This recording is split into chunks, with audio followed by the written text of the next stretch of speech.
Okay, so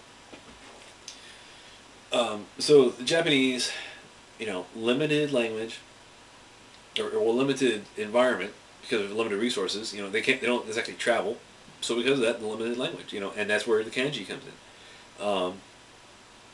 Because it's just, you don't need you don't need more words. There's only so many things in your environment. You don't need more words. English language, which I talked to you guys about before, is such an impressive language because, and that's why it's picking up, is because it's easy. It's kind of like a tard language in a way, but it's an easy tard language, and that's why even the Japanese can pick it up, which is weird. It's like if you go to the fucking Japanese, if you go to Japan and you try listening and try integrating or talking to their society, you can't do it, man. It's fucking hard.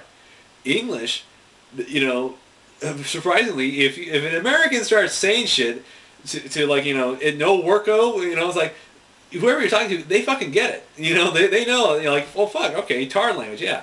That's why the Americans can communicate. And that's why there's pidgin English. That's why everywhere pidgin English would pop up. Is like because it was just different people could communicate. That's how they knew.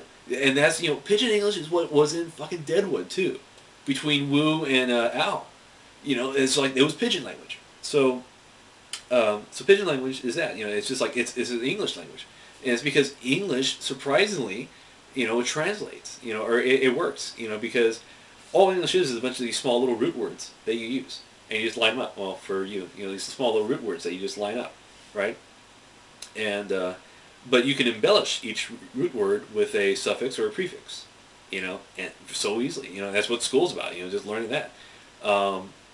That's why we have schools and education, develop in Britain, because if you have an educated public or a slightly educated public, that's a more commercial public, and that's what Britain always was, a commercial public. They were traders, and it helps to have guys who can write, and guys who know how to speak to each other, because because if you have a literate society, guess what? They can deal with business better, because a lot of business is literature. It's writing letters to each other. Now Japan doesn't want this commercial empire. That's why they're like isolationists. They keep themselves. They have these little fishing boats, to get catch fish off the shore, but nothing big and major, right? Because and they never really had that until now. Who are the biggest fucking whalers or the biggest fucking fishing? The Japanese. They're fucking everywhere too. They're in the Atlantic. They got fucking Japanese fleets in the Atlantic because they're fucking getting the food. And the reason why is because of the fucking diet. The diet of the Japanese is based on their resources. That's why the diet of the people, the peasants in England and stuff like that is like, well, there's grain and barley and beef. There's some meat in there. Japanese food, there's like the only meat is fish. Occasionally you get some steak in there and some pork, but that's about it. And occasionally some chicken. But it's like that's about it. And I think the Japanese were really happy to get some chickens. Because like, it's an easy meat source you can raise in a pen. Or like in a box. You know what I mean?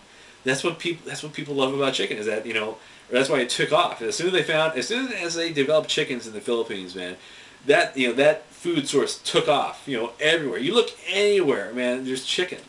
The Aborigines now in Australia, if they're living poor out in the desert, you kind of like, I don't even know how do the Aborigines live in Australia. You know what I mean? Because we know how the Native Americans live. How the Aborigines in Australia live like. We don't see movies or stuff about that. But I'm assuming kind of poor. Kind of like it, but a little bit more on the poor side.